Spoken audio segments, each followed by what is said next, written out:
Hi hello ಎಲ್ಲರಿಗೂ ಕೂಡ ನಮಸ್ಕಾರ. Welcome to Busy Life with Bengaluru.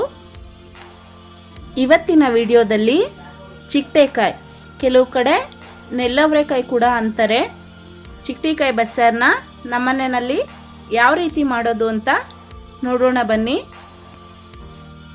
Video ನೋಡೋದಕ್ಕಿಂತ ಮುಂಚೆ ಎಲ್ಲರೂ ಕೂಡ ನನ್ನ ಚಾನಲ್ನ ದಯವಿಟ್ಟು ಸಬ್ಸ್ಕ್ರೈಬ್ ಮಾಡಿದ ತಕ್ಷಣ ಬೆಲ್ ಬಟನ್ ಒತ್ತೋದನ್ನು ಮರಿಬೇಡಿ.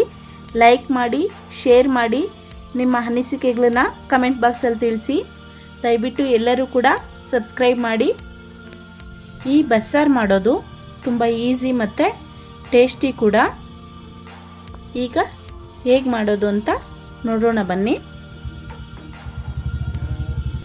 ಇದನ್ನು ನಮ್ಮ ಕಡೆ ಚಿಕ್ಕಟೇಕಾಯಿ ಅಂತೀವಿ, ಕೆಲವು ಕಡೆ ಚಪ್ಪರದವರೆಕಾಯಿ ಅಂತಾರೆ, ಕೆಲವರು ನೆಲ್ಲವರೆಕಾಯಿ ಅಂತಾರೆ.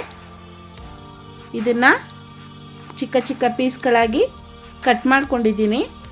ಆ ಕಡೆ ಈ ಕಡೆ ಸೈಡ್ಸ್ ತೆಗೆದು, ಇದರಲ್ಲಿ ಹುಳ ಇರುತ್ತೆ ನೋಡಿಕೊಂಡು ಹುಷಾರಾಗಿ ಕಟ್ ಮಾಡ್ಕೋಬೇಕು. ನೋಡಿ, ಈ ರೀತಿ ಚಿಕ್ಕ ಚಿಕ್ಕ ಪೀಸ್ಗಳಾಗಿ ಕಟ್ ಮಾಡ್ಕೊಂಡಿದ್ದೀನಿ. ಬಲ್ತಿರೋದು ಸಿಪ್ಪೆದು ಬಿಡಿಸ್ಬಿಟ್ಟು ಈ ಥರ ಕಾಳು ತೊಗೋಬೋದು. ಇದ್ರ ಜೊತೆಗೆ ಬೇಳೆ ಬೇಕಾದರೂ ಹಾಕ್ಕೋಬೋದು. ನಾನು ಇದು ಅವರೆಕಾಳು ಸೀಸನ್ ಆಗಿರೋದ್ರಿಂದ ಹಸಿ ಅವರೆಕಾಳು ಹಾಕ್ತಾಯಿದ್ದೀನಿ.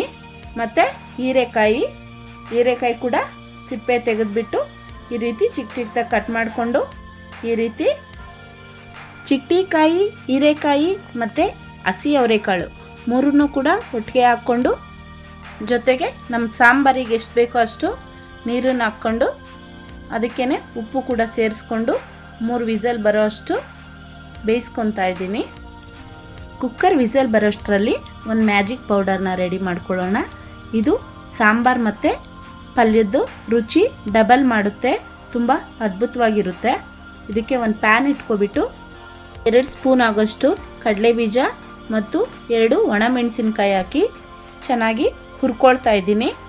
ಇದು ಚೆನ್ನಾಗಿ ಘಮ ಬರೋ ಥರ ಎಲ್ಲ ಓಪನ್ ಆಗಬೇಕು, ಆ ಥರ ಹುರ್ಕೋಬೇಕು. ಅದೇ ಪ್ಯಾನ್ಗೆ 1 ಸ್ಪೂನ್ ಆಗೋಷ್ಟು ಹುಚ್ಚೆಳ್ಳು ಕೂಡ ಹಾಕ್ಕೊಂಡು ಫ್ರೈ ಮಾಡ್ಕೋಬೇಕು. ಇದು ಚಟಪಟ ಅಂತ ಸಿಡಿಯೋ ತನಕ ಫ್ರೈ ಮಾಡ್ಕೋಬೇಕು. ನೋಡಿ, ಈಗಾಗಿದೆ. ಇದಕ್ಕೆ ಮೇಯ್ನು ಹುಚ್ಚೆಳ್ಳೆನೆ. ಇದಕ್ಕೆ ಕಡಲೆಬೀಜ, ಹುಚ್ಚೆಳ್ಳು, 2 ಒಣಮೆಣಸಿನ್ಕಾಯಿ, 5-6 ಬೆಳ್ಳುಳ್ಳಿ ಇಷ್ಟು ಕೂಡ ಪೌಡ್ರ್ ಮಾಡ್ಕೋಬೇಕು.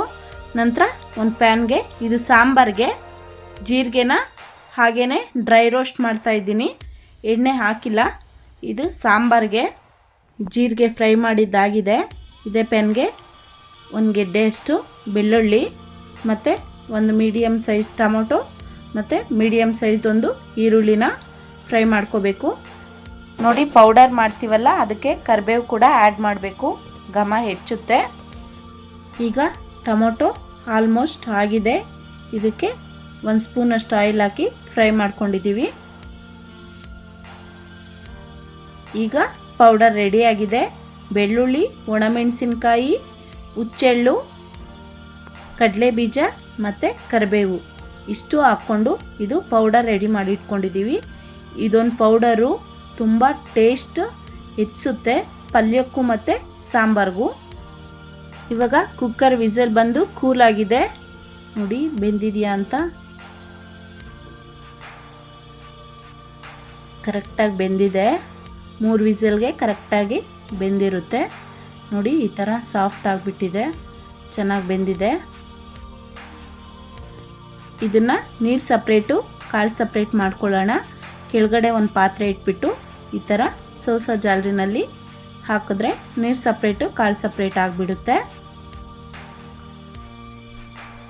ನೋಡಿ, ಸಪ್ರೇಟ್ ಮಾಡಿ ಆದಮೇಲೆ ಕೆಳಗಡೆ ಎಲ್ಲ ನೀರು ಬಿಟ್ಕೊಂಡಿದೆ, ಅದರಲ್ಲಿ ಸಾಂಬಾರು ಮಾಡ್ತೀವಿ.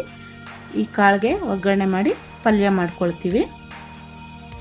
ಸ್ವಲ್ಪ ಕಾಳನ್ನು ಎತ್ಕೊಂಡು ಇದನ್ನು ಸಾಂಬಾರಿಗೆ ರುಬ್ಬಕ್ಕೆ ಹಾಕ್ಕೋಬೇಕಾಗುತ್ತೆ. ಅದಕ್ಕೆ ಒಂದು ಸ್ವಲ್ಪ ಕಾಳನ್ನ ಎತ್ಕೊತಾ ಇದ್ದೀನಿ. ಈಗ ಸಾಂಬಾರಿಗೆ ರುಬ್ಕೊಳ್ಳೋಣ.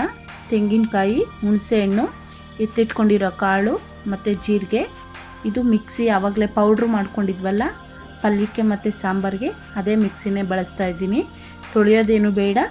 ಅದೇ ಜಾರ್ಗೆ ಹುರ್ಕೊಂಡಿರೋ ಟೊಮೊಟೊ, ಬೆಳ್ಳುಳ್ಳಿ ಮತ್ತು ಈರುಳ್ಳಿನ ಹಾಕ್ಕೊಂಡು ಜೀರಿಗೆ, ತೆಂಗಿನಕಾಯಿ ಎತ್ತಿಟ್ಕೊಂಡಿರುವಂತಹ ಕಾಳು ಮತ್ತು ಹುಣಸೆಹಣ್ಣು ಇಷ್ಟು ಕೂಡ ಹಾಕ್ಕೊಳ್ತಾ ಇದ್ದೀನಿ.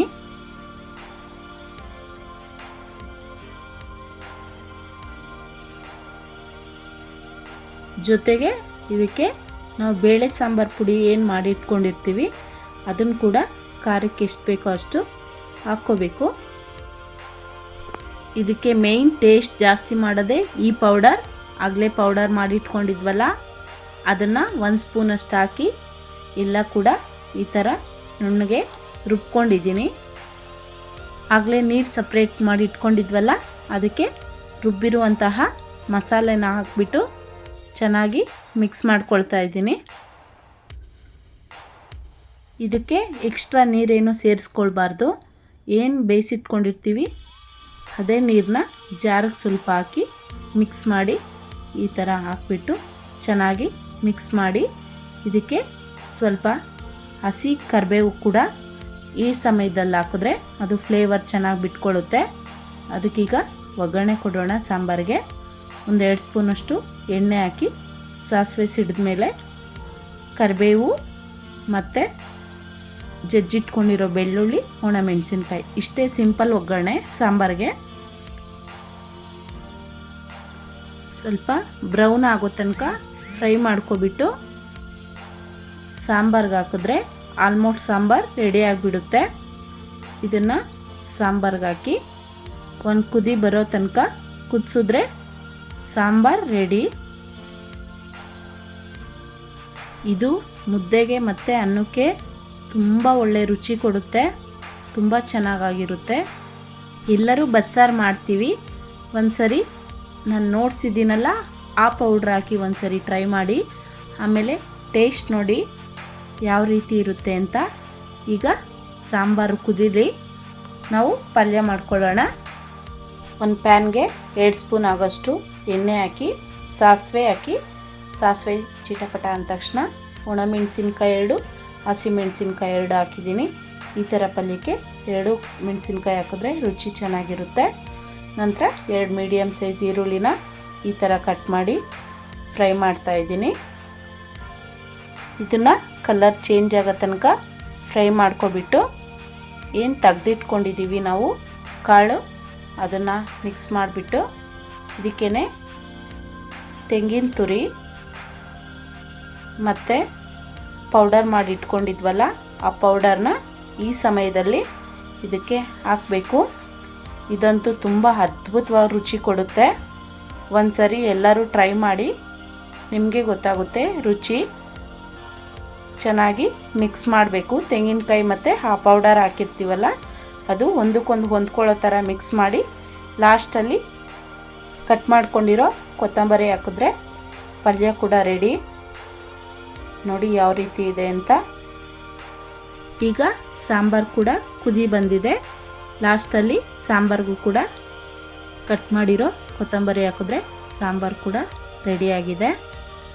ಸಾಂಬಾರು ಮತ್ತು ಪಲ್ಯ ಎರಡೂ ಕೂಡ ರೆಡಿಯಾಗಿದೆ. ಬಿಸಿ ಮುದ್ದೆ ಮತ್ತು ಅನ್ನದ ಜೊತೆ ಒಳ್ಳೆ ಕಾಂಬಿನೇಷನ್ ಇದು. ಈ ವಿಡಿಯೋ ಇಷ್ಟ ಆಗಿದರೆ ದಯವಿಟ್ಟು ಸಬ್ಸ್ಕ್ರೈಬ್ ಮಾಡಿ. ನಿಮ್ಮ ಒಂದು ಸಬ್ಸ್ಕ್ರೈಬ್ ನನಗೆ ತುಂಬ ಇಂಪಾರ್ಟೆಂಟ್. ಇಷ್ಟೊತ್ತು ನಿಮ್ಮ ಅಮೂಲ್ಯವಾದ ಟೈಮ್ ಕೊಟ್ಟು ನನ್ನ ವಿಡಿಯೋ ನೋಡಿರೋ ಎಲ್ಲರಿಗೂ ಕೂಡ ನನ್ನ ಧನ್ಯವಾದಗಳು. Thank you for watching. Subscribe ಮಾಡೋದನ್ನು ಯಾರೂ ಕೂಡ ದಯವಿಟ್ಟು ಮರಿಬೇಡಿ.